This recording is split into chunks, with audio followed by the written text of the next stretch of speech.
Welcome to another episode of NewyTechPeople. On today's episode, we've got Sam Bricknell from TechVisa. Welcome, Sam. Thank you. Mate, TechVisa. Normally on this podcast, I've got technical people from Newcastle. This time, we're going to have a conversation about something slightly left of field because TechVisa operates in our tech environment, super pertinent to the current environment in Newcastle. So for those that don't know either who you are or who TechVisa is, give us a bit of a background. All right. So start off with me first, I guess. Yeah. So coming from a recruitment background myself as well. So I spent 10 years in recruitment, all with Hudson. Yeah. Like kind of different roles within that as well. So mostly in the IT space. So have an understanding of that kind of area. And then for the last bit, I was working up in Brisbane, recruiting recruiters into Hudson. And I guess the thing that kind of started the business idea for me was the person who was doing all of our visas coming into Hudson. Every time you'd speak to him, like he'd be in London or he'd be in Thailand or he'd be in Melbourne, you kind of think, I want that, like that lifestyle. That's pretty good. This is all pre-COVID, so obviously everyone was kind of chained to their desk, and this was a bit of an anomaly. So yeah, I guess went back, studied, and then started the business after that one. Nice. What did you study?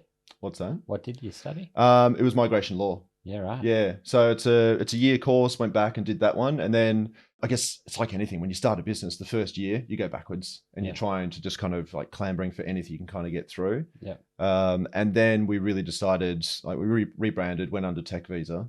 Yeah. And then it just started to happen off the back of that. Once you really specialize in something, you get to know it really, really well. You're not having to go back and research everything. Yeah. Like every time someone calls, you have to go back and like go through legislation. It takes hours and hours to do. Yeah. Because we're only in this space looking after a few types of visas for certain sectors, we can just give you the answer straight up. We've got a few competitors who've got some amazing clients in our space that we'd love to work with. Yeah. But in saying that, like we've kind of, we're across the market. So all those little kind of tech startups and scale ups that are coming through, if our name is always thrown in the mix whenever they start hitting this problem of, they're starting to scale, they're really struggling to find people in the local market. So, people are throwing out there on Slack or something like that. Our name pops up and because we're known in that space. Yeah, so nice. It's working. So TechVisa was born out of the, you've seen that opportunity. I think probably the COVID I think it ruined a lot of businesses, but probably created opportunities for TechVisa as well, given the shortages of talent that we're now facing in Australia. Definitely. And it's everything that kind of pops up. You think, okay, this is going to hurt us. This is going to destroy the business. We don't know what's going to happen. But actually, every time there's a problem or something pops up, it means that people need more help to navigate whatever's happening. And at one stage there during COVID, I think there was 400 people a day allowed into the country. And that was it. So there's just planes coming in that were pretty much empty. Yeah. But if you're an engineer or a designer or something, then we're able to help to get people in during that time. So that really helped kind of solidify us in the market. And also just with layoffs that were happening right at the start of COVID as well, all those transfers of people moving between companies, you're on a visa, you've been let go, need to transition somewhere else. Yeah. And it's just actually kind of caring as well. So we weren't kind of going after thinking, okay, this is a money grab. How can we make more? It's like, okay, this sucks for these people. Yeah. Being let go, you're on a visa, you're temporary, you've got 60 days to do something about it. How can we actually help you like sleep better at night by knowing that someone's got your back, helping out wherever we can? Yeah, I think there's a lot of power in business as well. Tackling things from that aspect. Obviously, you're in business from a commercial aspect, right? Yeah. You're making money at the end of the day. But I think anytime you can attack business from either a community or an individual, helping an actual individual perspective, the commercial outcomes on the back of it will pay dividends. Yeah. But not attacking it from the pure commercial aspect. No, you don't go in for money. No, and it's like the community side of things is huge in this space. So you look at everything that's happening in Sydney, like we're down at the Blackbird thing next week. We did something tech last week, and it's all kind of everyone's out to kind of help each other. And obviously people are fighting for talent. That's one thing, but outside of that, no one wants to see other people fail in this space because everyone knows how hard it is to start something from scratch. Completely agree, and I think that community aspect has definitely been a big part of our success. But I think a lot of smaller companies as well, as they grow, building a community and actually engaging in that community as opposed to being just seen as somebody commercially profiting off a community, actually somebody that engages and gives back and helps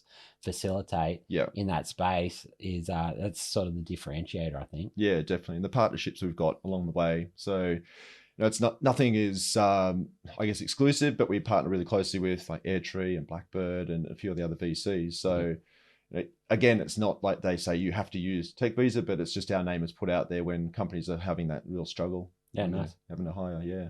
Yeah, right. You mentioned COVID just before, and obviously we went, pretty deep into lockdowns and a real trickle of people coming in. But now those restrictions have started to lift. What sort of changes have you seen with, more talent coming into the country? Yeah, I mean, it's open, I guess. So yeah, restrictions have lifted. It's not necessarily post-COVID, but yeah, people can come in more freely now. I guess the biggest thing for us is things are working. Like things are starting to move along. They're clearing the backlog of visas for people offshore. But up until really recently, we just couldn't give any clarity on timelines. Like if you're a recruiter in the UK and we lodged a visa for you late last year, it might still not be through. But someone who lodged 2 weeks ago might have been approved already. So it was just, we've got no control over that aspect of it. Yeah. But yeah, it's just been, I guess the changes that have happened in the last maybe 6 months or so has been like the best for the market, because things are starting to clear. There's more people coming through. There's more people coming into the market, which means there's more kind of movement happening here as well. Plus, like even with funding, it's certain markets, it's dried up a little bit, but other ones have popped up, and there's more kind of going into areas like climate tech, for example. So yeah, nice. Yeah. So you're saying, are you seeing more and more companies, obviously given there's a massive talent shortage, starting to look at other options? I think most companies traditionally were, hey, I want to hire somebody locally. They've got to be in the office 5 days a week. I'll put an ad on Seek and I'll find the best, available. Yeah. You can't do that with technology talent anymore. Yeah. And I think people are starting to look at different avenues. Have you seen a bit of an increase in acceptance of companies sponsoring? Is that a trend going that way? I wouldn't even say it's a trend. It's always been a thing where if you've never done it before, it's too hard basket. Yeah. So like, why look at it? We'll just find someone local. It's going to cost too much. It's going to take too long. And that's where the education piece from us comes in, and the, like, say, agencies we partner with as well. It's when you shortlist, it's not just saying, here you go, here's a resume for a developer from Brazil. It's like, okay, it's a problem for you, but we've also got a solution. It only costs this much. It's going to take approximately this long.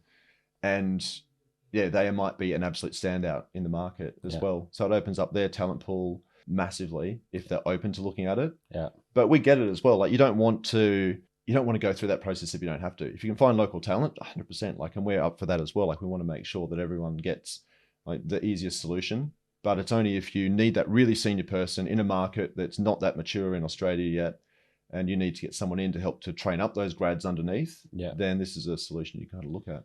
Mate, excuse my naivety and maybe some of those others in the market that put it in the too hard basket. Yeah.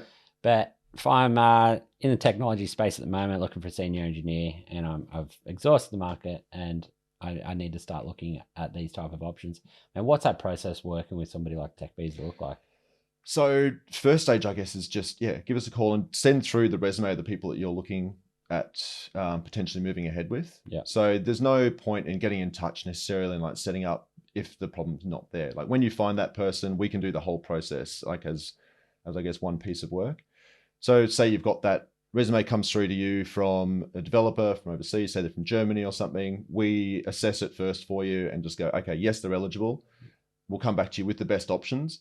And I guess coming from that recruitment background as well, we're not just kind of, okay, we'll do a 4-year visa and we'll just sort out the short term. Yeah. We look at it and kind of go, okay, we get attraction is one piece, but retention is key and keeping those people in your business. So we'll look at it and say, okay, what are the options right now, but also in the medium to long term. So we'll go, we can sponsor for 1 year and then they're eligible for PR within that 12 months. So let's do that, because then they're engaged with the business. Hopefully they love the work the product they're working on. Yeah. But they've also know that the company's got their back. They're looking at those longer term options there. So once you send the resume through to us, we'll assess it, come back to you with a breakdown of costs, kind of timelines, what it all looks like.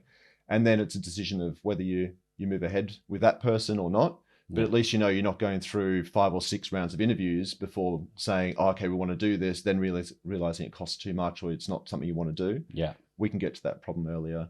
By the time you get to those next rounds of interviews, yes, okay, we'll move ahead with this person. We know the risk. We know everything about it. We know the costs. Yeah. You mentioned the retention piece there. Do you find that companies that do sponsor somebody originally, there is that extra loyalty of somebody that helped facilitate their visa and potentially help facilitate them getting a PR? Do you see like there's a longer tenure, more loyalty from a professional and a candidate perspective?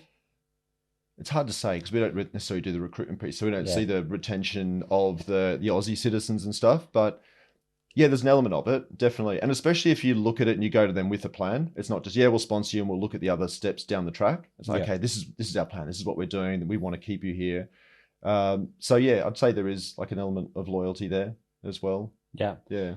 And which sort of, like, we're obviously, invest in the tech industry at the moment. Is there any particular type of roles that you've seen the most success with? Is it in the engineering space, or that more senior space, hard to fill? Is there any sort of success stories that you could sort of speak to? I think honestly, everything's pretty hard to fill at the moment, like Yeah. across the market. Everyone's kind of feeling the same pain, whether you're looking at recruitment or you're looking at marketing or you're looking at, the senior engineers. Yeah.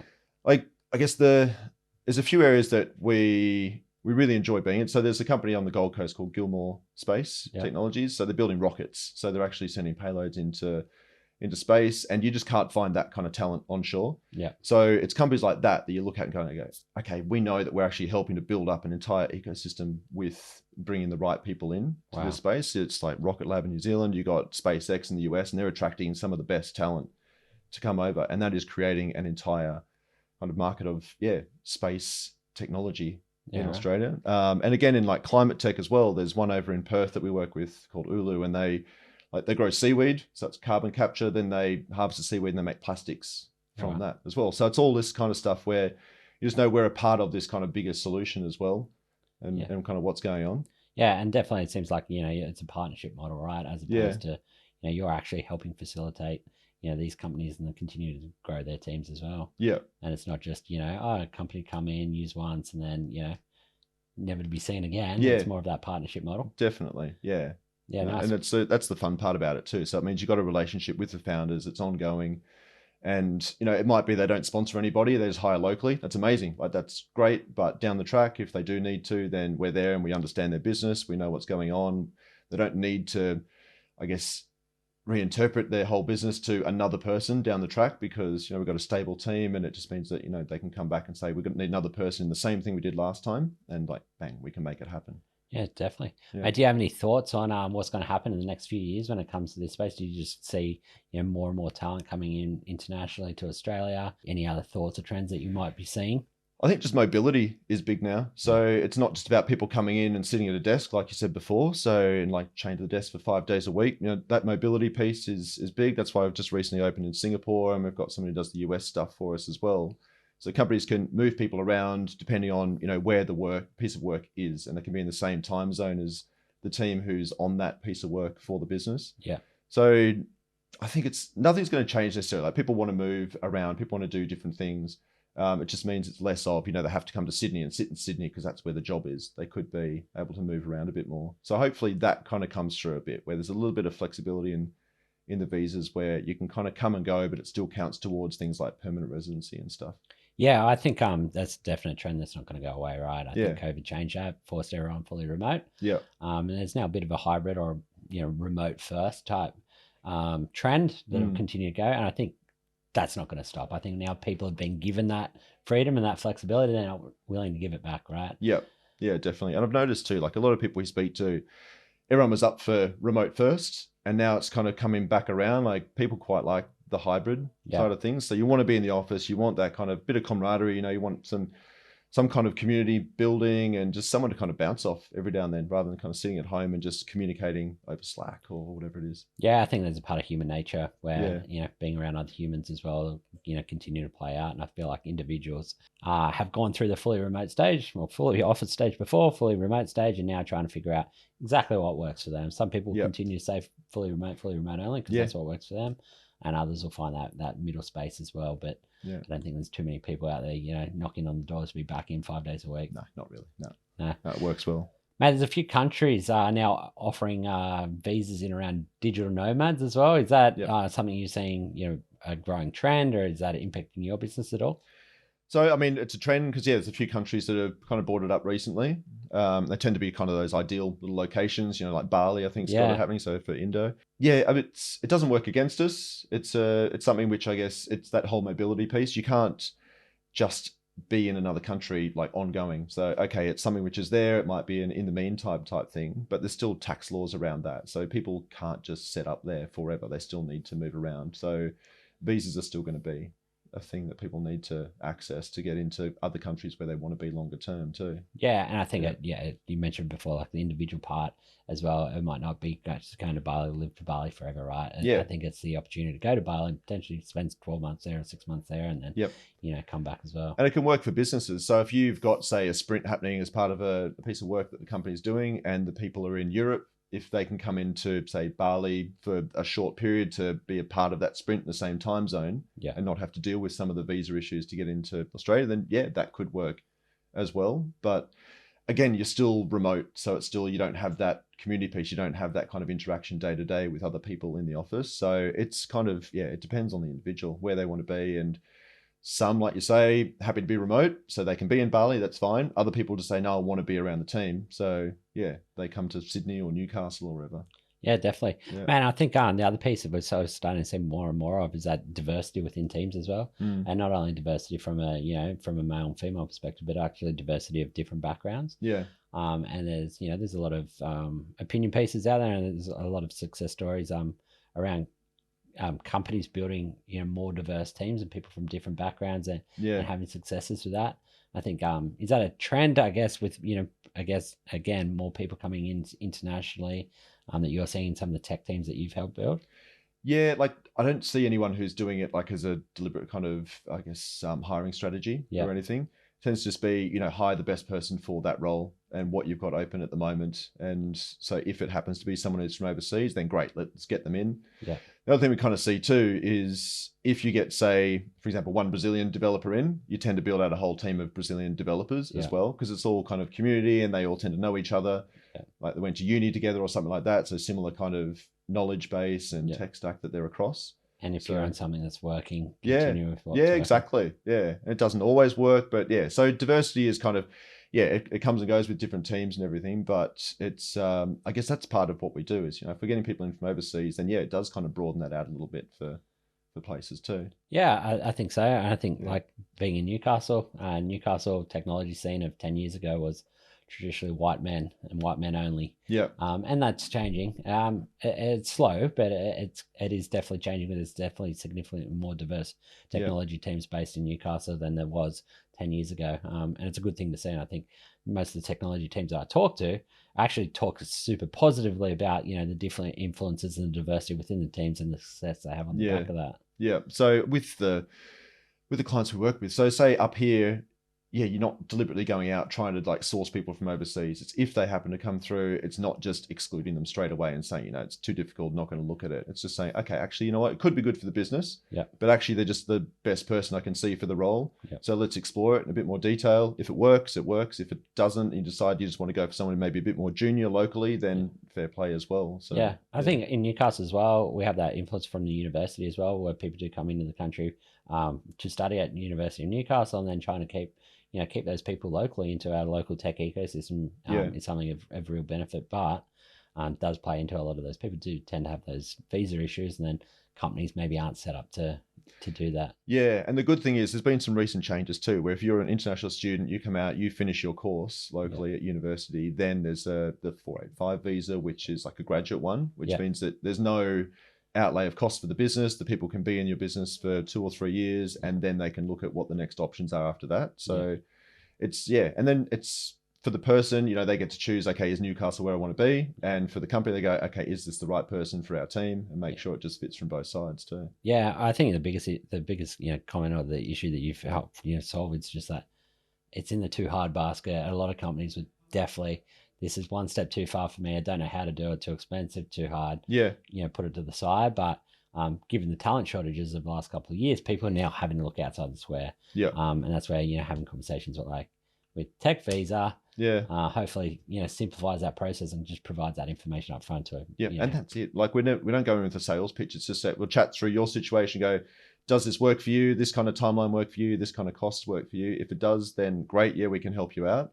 And we kind of sometimes like oversimplify it, but like from your perspective as a business, you shouldn't need to go into the detail. Like if you want it, we'll definitely give you the detail, but for the most part, that's our job. You're paying a fee for us to take that problem off your hands. Yeah.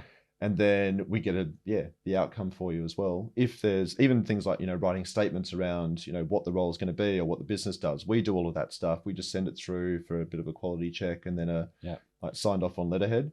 So you're not sitting there having to kind of recreate the wheel. Like, if it's already been done, we know how it works. We know what we need to do to get it through. Yeah. And that's, I guess, what we can kind of bring to the table for you. No, I think there's solutions like this and making it available to Newcastle-based companies is going to be a continual benefit to the local technology community as well. It gets more people in Newcastle.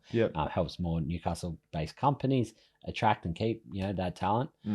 Anything we can do to continue to build the ecosystem here locally is definitely a benefit. And I think this is just an aspect of which I was keen to get you guys to come in and share what definitely. You do on the podcast, because I just think it can be a massive benefit to the local technology ecosystem, and adding to that and adding new talent and keeping talent in Newcastle. Yeah, and what you got too is the location. I mean, it's like so sellable to people overseas. We were having a coffee down on the beach today, and it's idyllic. It's where you want to be. I don't know why you'd want to be anywhere else, actually. Like, it's just, it's sunny, like, it's nice coffee, and then, it's like walking distance to wherever your office is going to be as well, generally. So, Nice. Amazing place. Yeah.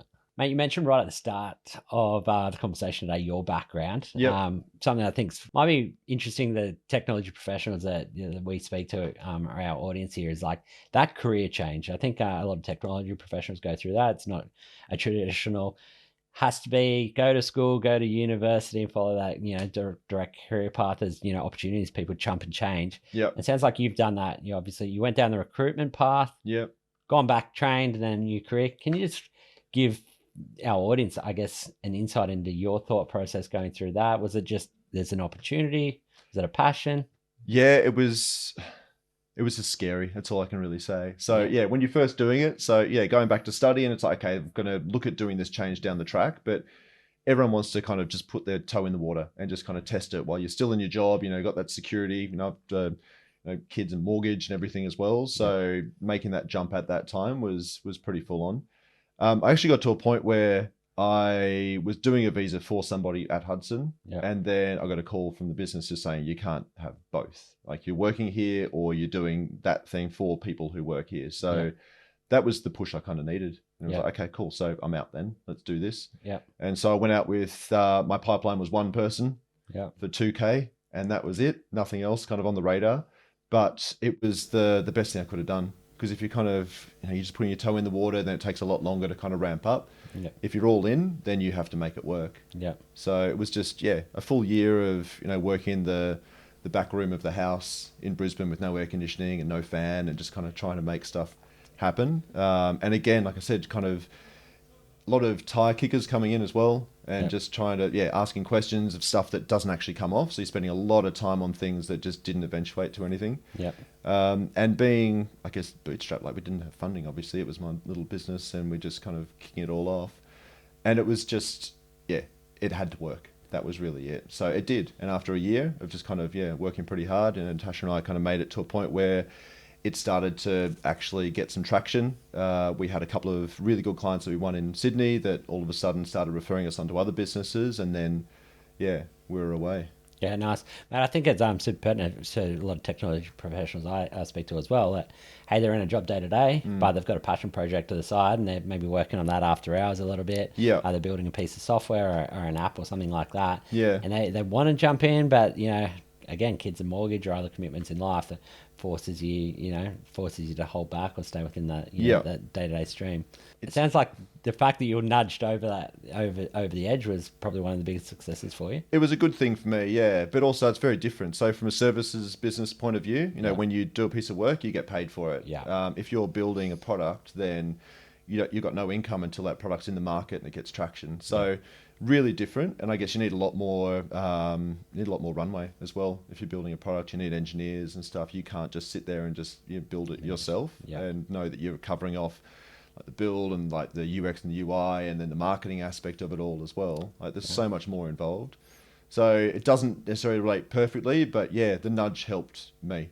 And as long as if you've got that runway, then the only way to kind of make it happen and make it happen quickly is going all in. Do you have any that first year must have? I know it, I've been through it myself. Yeah. That first year it's stressful. Oh, You it's go very, highs and lows. Any one piece of advice? If you had one key piece of advice that you would give to anyone that's going to go all in and starting their own business? I mean, the thing for us is when I first started, it was trying to be everything to everybody, but that niche aspect, that was key. Once we did that, you get known for that, and then you get traction and it takes off. So that's my biggest piece of advice. I love that advice as just well. know your market.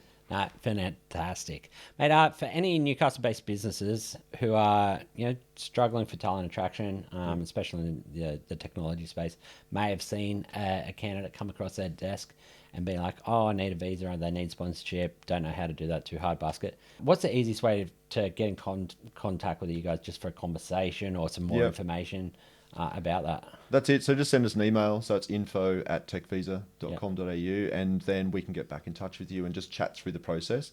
So you don't need to send us anything. It's just an inquiry, and we can organise that conversation. They've also got like a contact us on the website as well. Yeah.